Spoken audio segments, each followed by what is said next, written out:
Panorama Sanità.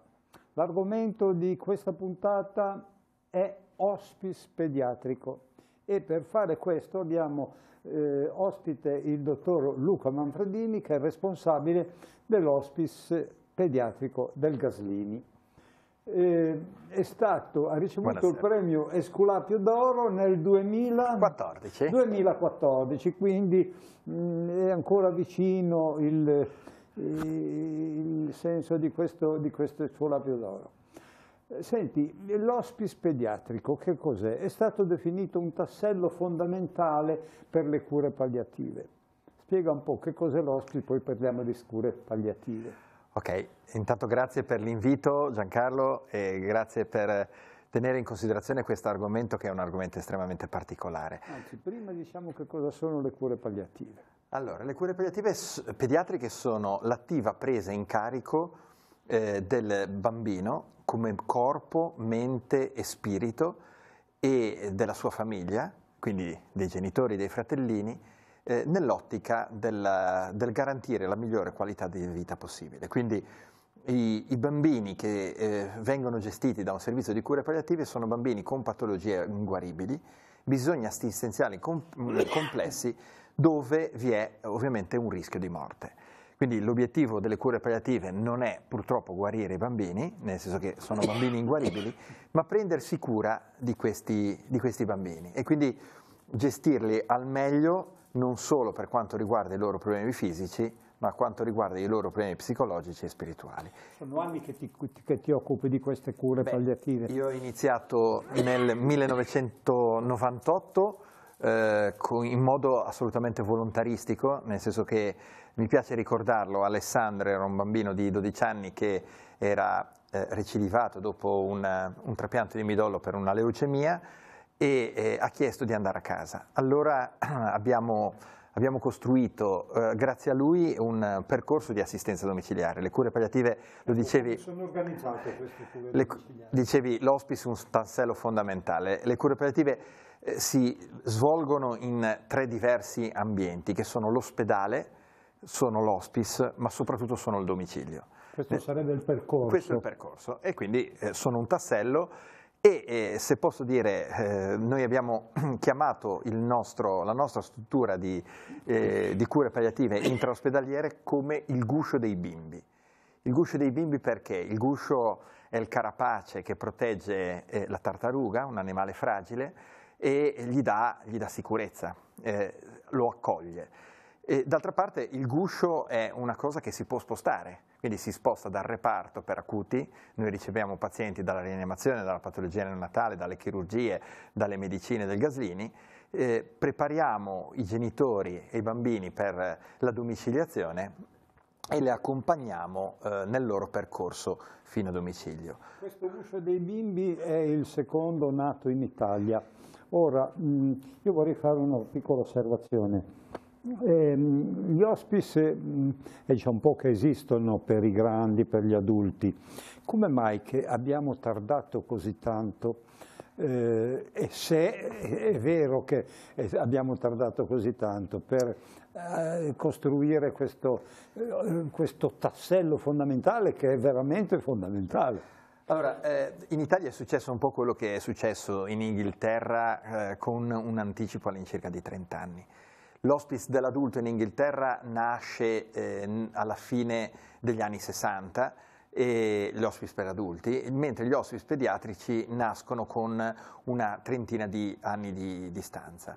Nascono già con un'impronta totalmente diversa. Nell'hospice dell'adulto vengono ospitati adulti affetti da patologie oncologiche, quindi tumori, nel loro ultimo percorso di malattia.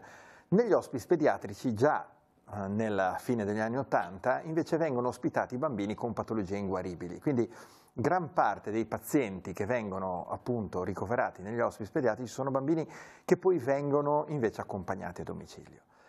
E in Italia sono piuttosto cronici. Sono situazioni ovviamente non solo di terminalità, ma fortunatamente di gestione di una inguaribilità pediatrica. In Italia è successo quello che è successo in Inghilterra con una trentina di anni di latenza, nel senso che I primi hospice sono della fine degli adulti, della fine degli anni 70, il primo hospice pediatrico, quello di Padova, ha compiuto il 23 di novembre di quest'anno, ha compiuto 10 anni. E poi nasciamo noi a Gasini con 10 anni di ritardo. Però ce l'abbiamo fatta, ci ha creduto l'ospedale, ci ha creduto la Fondazione Lefebvre che ci ha aiutato, ci hanno creduto tutti i finanziatori che hanno collaborato alla realizzazione dell'hospice e ci ha creduto anche la nostra regione. E dimmi un po', avete preso qualche cosa, qualche idea dall'hospice del professor Enriquet, per intenderci, vecchio di 10 e più anni allora, a Genova? Io devo ringraziare il professor Enriquet perché quando nel 98 abbiamo iniziato a occuparci di assistenza domiciliare, di cure palliative, terapia del dolore, il professore è stato per me un maestro, una guida, nel senso che in istituto a Gasini non c'era la cultura della terapia del dolore cronico e delle cure palliative e il professor Enriquet mi ha aiutato a partire.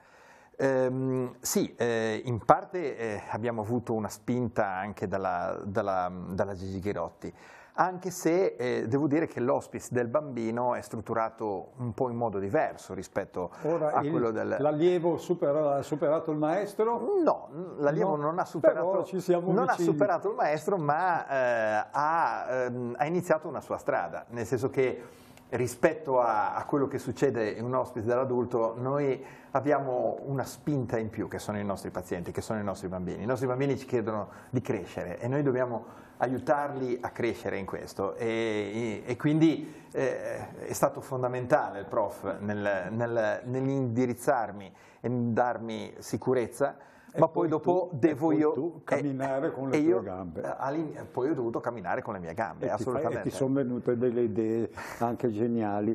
Senti, questo, una palazzina, consiste in una palazzina vista mare, quindi proprio una bella locazione questo hospice. Sì, l'amministrazione del Gasini ha deciso di dedicare tutta la palazzina, il padiglione 5, a un percorso, che è il percorso ospedale territorio.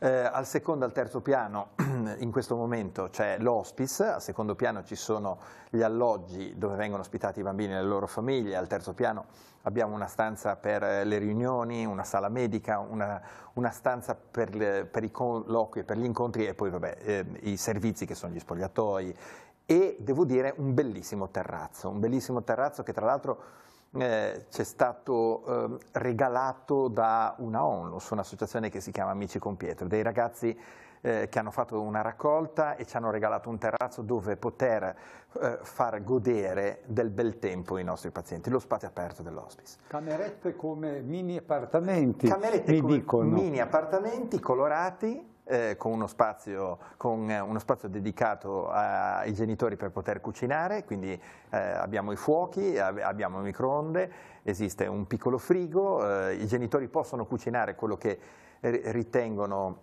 più opportuno ai loro bambini e poi c'è uno spazio per il gioco, un soggiorno. Quindi avete riprodotto un po' l'ambiente familiare. Ah sì, devo dire che abbiamo avuto anche in questo periodo, in questi primi 7 mesi di attività, la possibilità di festeggiare 2 compleanni all'interno del nostro hospice e 2 compleanni di 2 bambini che erano ospitati da noi. E proprio ieri abbiamo festeggiato 2 complimesi, nel senso che 2 gemellini che sono ospitati da noi hanno compiuto 6 mesi e un altro bambino ha compiuto i primi 4 mesi della sua vita. Quindi... ho sentito che c'è anche il laboratorio di analisi in ogni stanza, com'è lì? No. Cosa c'è? Il reparto delle medicine? Cos'è? Noi abbiamo un laboratorio di analisi mobile con cui andiamo a domicilio dei pazienti. Mobile. A domicilio dei pazienti e sotto casa del paziente viene fatta direttamente le analisi di cui c'è necessità e in tempo reale noi possiamo somministrare le terapie o modificare le terapie che fanno questi pazienti. Questo ci serve perché in alcune situazioni possiamo decidere se il paziente può rimanere a domicilio o deve essere ricoverato, queste sono le situazioni più gravi, oppure possiamo ridurre al minimo la latenza tra il momento in cui viene fatta l'accesso medico-infermiere e il momento in cui viene invece somministrata la prima terapia. Le figure che lavorano nell'hospice, nel guscio dei bimbi. Allora, le figure che lavorano nell'hospice, vabbè, medico, l'infermiere, l'OS, l'operatore sociosanitario, il nostro personale, i nostri turni sono costituiti da un infermiere e un OS, quindi l'OS, l'operatore sociosanitario, lavora a tutto tondo, nel senso che è in prima linea. Abbiamo la psicologa di riferimento, quotidianamente abbiamo all'interno del nostro guscio la logopedista e il fisioterapista, e poi abbiamo questo grosso vantaggio che alle spalle abbiamo l'ospedale Gaslini, quindi tutti gli specialisti che sono necessari. Però vorrei dirti anche un'altra cosa, noi abbiamo gli educatori, abbiamo la pet therapy, quindi i cani, mercoledì vengono a trovarci i cani che stanno con i bambini, sia con i ricoverati sia con i loro fratellini, abbiamo le maestre e abbiamo i clown, quindi tutte le figure che servono non solo per l'assistenza dei bambini, ma anche per fare in modo che i bambini facciano una cosa che gli adulti non fanno, che crescano nella loro completezza. Sicuramente tutte queste figure hanno tutte una marcia in più delle figure normali, sono selezionate, sono persone motivate, perché se no sono volontarie, lì non è che uno dice vengo a lavorare da voi. Assolutamente. Quindi sono già preparate a fare una certa vita. Assolutamente. Devo dire che per la prima volta il personale dell'hospice del Gaslini è stato scelto grazie a una selezione dove gli operatori sanitari e tutti gli operatori che lavorano in hospice hanno dato la loro disponibilità.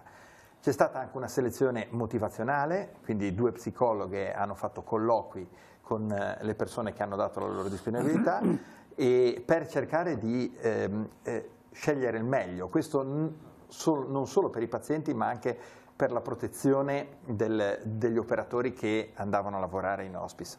L'hospice è una struttura bellissima, ma come puoi ben pensare, Giancarlo, ad alto impatto emozionale, ad alto impatto emotivo, e quindi c'è necessità di persone che non solo abbiano voglia, ma abbiano anche la tenuta per poterlo fare. Ma siete anche un po' tutti dei jolly in questo reparto, perché tutti fanno tutto, più o meno. Beh, questo perché nelle cure palliative non esiste il professionista, ma esiste la squadra e l'equipe. Le cure palliative sono il primo vero esempio di una medicina in cui ogni professionista vede il paziente da un'angolatura diversa e solo l'unione di tutte le angolature può determinare la vera visione del paziente. E quindi alla mattina, noi ci vediamo tutte le mattine alle 8:15, 8:30, iniziamo la giornata e ci sediamo a un tavolo e al tavolo c'è seduto il medico, l'infermiera, l'OS, la psicologa, questa mattina c'era la lieva infermiera e la lieva OS, quindi eravamo tutti seduti a tavola e tutti insieme discutevamo qual era il programma della giornata. Quindi assistenza personalizzata ma autonomia operativa. Autonomia operativa, nel senso che ognuno deve portare quel qualcosa in più rispetto al percorso che viene fatto negli altri reparti. Dicevi, le cure palliative cosa sono? Le cure palliative sono anche fantasia, nel senso che di fronte a una situazione difficile, che è quella dell'inguaribilità, di fronte alla fragilità dei nostri pazienti, ogni giorno noi dobbiamo creare con fantasia una risposta. Bisogna farsi vedere dell'idea, ma perché ce lo chiedono i nostri bambini e ce lo chiedono le loro famiglie. La giornata in hospice. Allora, la giornata in hospice è totalmente diversa rispetto a quella di un reparto per acuti, nel senso che, ti dicevo prima, noi partiamo intorno alle 8:15, 8:30 e ci riuniamo in cucina, nella cucina dell'hospice. Intorno al tavolo della cucina, come succede a casa, e tutti gli operatori ovviamente raccontano quello che è successo, ci sono le infermiere che riferiscono ovviamente quello che è successo nella notte e si discute paziente per paziente. E poi di lì si aspettano che i bambini si svegliano, quindi noi non andiamo nelle stanze presto, di solito il giro visita inizia non prima delle 10, e poi nel pomeriggio di solito c'è un momento che viene dedicato ai genitori per poter parlare e con il medico e con le infermiere. Insegnare ai genitori, parlate dei genitori, insegnare ai genitori la gestione di quando si va a casa, anche questo è il vostro compito, no? E questo è il nostro compito principale, nel senso che, come ti dicevo prima, noi accompagniamo i bambini dall'ospedale per acuti al domicilio. E noi dobbiamo insegnare ai genitori a gestire i loro figli rispetto alle loro potenzialità. Nel senso, sono bambini che hanno patologie inguaribili, ma hanno delle potenzialità enormi, e quindi il nostro compito è cercare di sfruttare al meglio le potenzialità di questi bambini. In una tua intervista io ho sentito che tu hai detto: qui sono rispettate le relazioni. Che cosa significa? Che significa che compito dell'operatore sanitario che è all'hospice è quello di comunicare con i genitori. Gran parte del nostro tempo è impiegato per comunicare con i genitori e con i bambini, nel senso che noi cerchiamo di spiegare ai genitori quello che sta succedendo, perché questo è un investimento sul loro futuro, nel senso che quando loro andranno a casa sapranno che cosa sta succedendo ai loro bambini.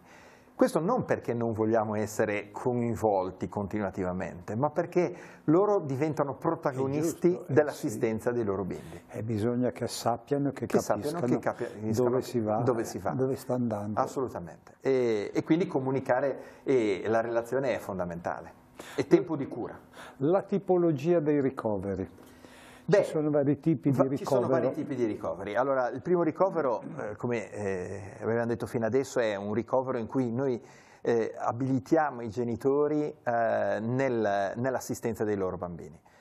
Dicevamo prima, sono bambini con patologie complesse, tanto per darti un'idea, mediamente un genitore passa dalle 6 alle 8 ore a fare pratiche assistenziali sui loro figli, e quindi i genitori devono essere capaci.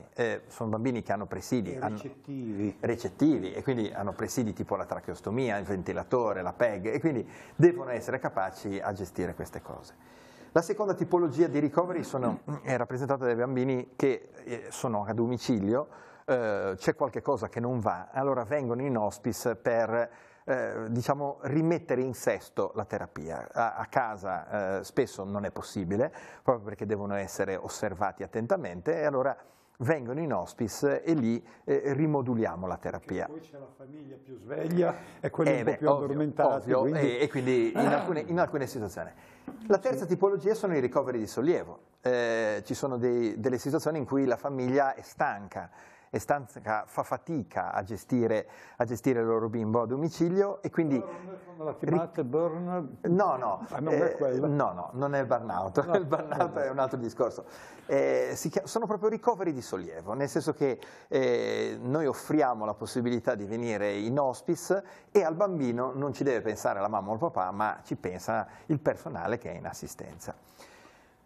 L'ultima tipologia di ricoveri, che peraltro è una netta minoranza, è l'accompagnamento nel fine vita, cioè nel senso sono quelle situazioni in cui purtroppo la patologia del bambino è verso il suo termine, e quindi noi assistiamo in questo periodo e cerchiamo ovviamente di dare la migliore qualità di vita ai nostri bambini, e purtroppo anche la migliore qualità di morte. Un giorno di ricovero in hospice, quanto costa? Questo costerebbe? Allora, questo non te lo posso ancora dire, perché noi abbiamo iniziato la nostra attività il 2 maggio e il primo budget lo andrò a discutere col mio direttore generale, il primo budget vero, il prossimo anno a luglio, quando viene discusso.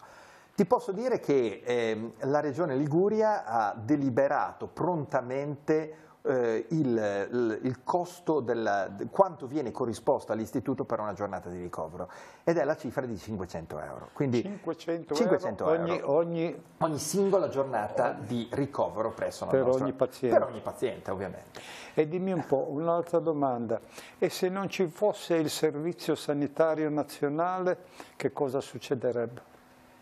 Devo dire che i nostri pazienti sono pazienti che sotto certi punti di vista sono estremamente fragili ma estremamente anche costosi, estremamente costosi, e se non ci fosse il nostro servizio sanitario per loro sarebbe veramente difficile, soprattutto per i genitori che dovrebbero ovviamente trovare... Non ci sono famiglie che potrebbero, come io ti rispondo come mi ha risposto la mamma di una bambina, avere una bambina come la Francesca è un guaio, però è bello avere Francesca.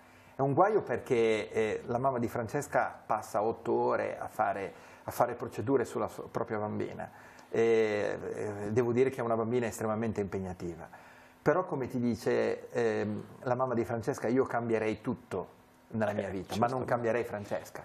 E quindi questa è la vera risposta alla domanda che tu mi fai. Senti, liste d'attesa? Beh, liste d'attesa ci sono, nel senso in questo momento noi abbiamo 4 bambini che sono ospitati in hospice e abbiamo 5 bambini che aspettano il posto per venire da noi. Quello che noi facciamo è prendere in cura i bambini ancora prima che arrivino in hospice, quindi condividiamo il percorso con i colleghi del reparto che appunto ci propone il ricovero in hospice di questi bambini. Capire quando sospendere i trattamenti. Questo è un vero problema non solo nell'adulto ma soprattutto nel bambino. Ci sono delle situazioni in cui la sproporzione terapeutica, quindi l'accanimento terapeutico è una situazione... È in agguato. È in agguato e nei bambini è ancora più in agguato perché, come puoi ben pensare, emotivamente è sempre difficile sospendere. Anzi, in pediatria è più facile fare che non fare. Quello che io dico è che tra il fare e non fare c'è un'altra terza possibilità, che è fare altro. Quindi fare quello che dicevi tu, una terapia personalizzata per ogni bambino. Non siamo tutti uguali, esistono i protocolli di trattamento, ma esistono invece i percorsi di malattia e i percorsi di cura. Il futuro dell'hospice? Beh, il futuro dell'hospice non è aumentare i posti, il futuro dell'hospice è aumentare la cultura all'interno dell'ospedale. E noi stiamo lavorando per quello, nel senso che noi vorremmo che l'hospice fosse diffuso in tutto l'ospedale, noi vorremmo che i bambini rimanessero nei loro reparti e che l'hospice fosse solo un posto dove si fa cultura e dove lì si fa un modo diverso di fare medicina, che poi è il modo che si è sempre fatto medicina, perché vuol dire prendersi cura dei bambini e delle loro famiglie. Senti Luca, facciamo un po' di ping pong, un po' di domande veloci, risposte veloci. È possibile una vita di qualità in hospice? Assolutamente sì, è quello che noi cerchiamo di fare tutti i giorni, è il nostro obiettivo principale. Il difficile equilibrio dell'hospice? Il difficile equilibrio dell'hospice è l'essere all'interno di un ospedale che è un ospedale di altissima tecnologia e voler fare invece un ambiente domestico. La fragilità nella fragilità. La fragilità nella fragilità, la viviamo tutti i giorni. La fragilità nella fragilità sono i fratellini, sono i genitori, sono i nonni. Oggi ho parlato con un nonno e mi diceva quanto è difficile per lui aiutare suo figlio e sua nuora. E la fragilità nella fragilità siamo anche noi operatori sanitari. Sì. Dolore fisico e dolore psicologico. Qual è più importante? Non te lo so dire.